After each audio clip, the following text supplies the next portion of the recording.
He's with the podcast Pitlane Parley.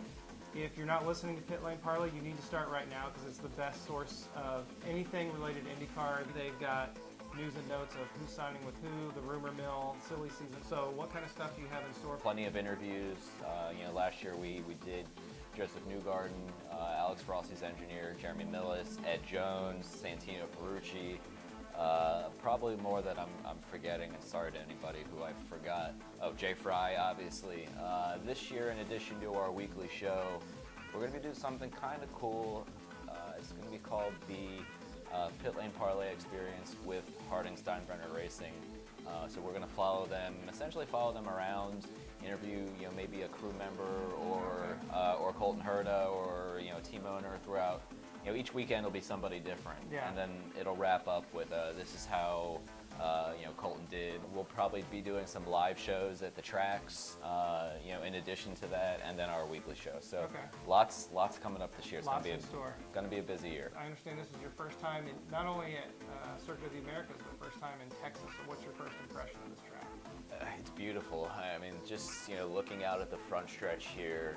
It's and I haven't gotten to walk the entire track yet, but it's really just a really amazing place. It's huge. I am kind of curious to see how the IndyCar crowd represents here, with it being a second race in Texas. I think it's going to be a good crowd. It might even surprise some people. I've run into a handful of IndyCar fans just kind of walking around, guys and pulling their kids out of school to come hang out here for the day, which I am a big fan of. The parking lot is pretty full, so I think it's going to be a good showing, fan support-wise, and obviously having a cool concert like Muse Saturday night will bring in some maybe more casual fans. Yeah, and it's something cool to see when you're used to the F1 access here.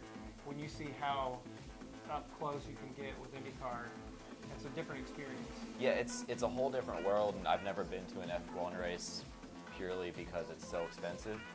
But just walking around here, you can walk up to Trevor Carlin, who owns Carlin Racing, and talk about whatever you want. Drivers are walking around the media center, walking around the pit area, and if you want to take a picture with them right before the race, for those who aren't who are casual fans, if you want to go up and ask a driver for a selfie right before the race, 9 times out of 10 they're going to have no problem doing so. One of the things that's kind of been a hot topic is to compare the F1 and the IndyCar. Obviously, the technology's fairly significantly different. Yeah. What do you see that we can take from it that is something we can compare? Yeah, it's tough. The fastest time in the F1 race last year was around a 1:37, if I'm not mistaken. Yeah, that sounds right. And guys this morning and this afternoon are running around 1:48. The big difference is IndyCars have a little bit less horsepower, and they're the body itself is made a little heavier, obviously, because these cars have to withstand 220 miles an hour. So they're constructed a little bit differently. These cars obviously have much less downforce than an F1 car has. Yeah. So, for example, in that first, you go pretty much turns 1 through 8 or 9. F1 cars can fly in there like it's nothing, like they're on rails. I think Marcus Ericsson said that earlier today.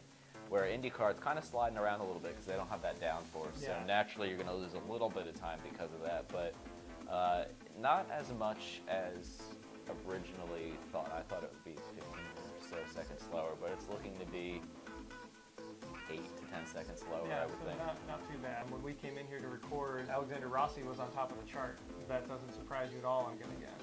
No, I mean, every year Rossi gets better and better and better and more consistent. To see him up there, I know he's got a little bit of experience here. To see Marcus Ericsson up there doesn't surprise me at all. I would fully expect Rossi to be, a race podium contender at the end of March this year. Okay.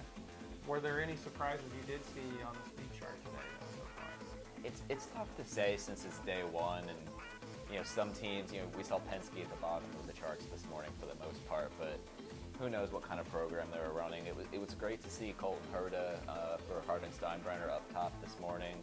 I don't know how much that's indicative of his car versus everybody else's, but he did run a good 1:48 and change lap time. So good for them at least to get a little bit of confidence after they've had to deal with a lot in the news this week. Okay, then to wrap up, they're a fan favorite team, but not necessarily favored that much. Second home race for Foyt Racing.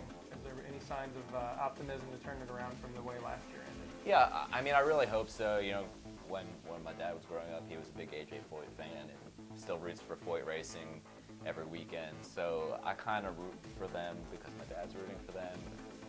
I hope so. Yeah. And I know I spoke to somebody earlier today that said they'd invested some more money into the team this year to try to start turning things around. So I like what I hear. Lace, you know, he was impressive this morning in a little bit. I did see him, so I'm hoping for the best, but I'm going to leave that one open-ended for now. Yeah, we'll just have to wait and see. Yeah. All right, Mike, thanks for your time. Thanks, man.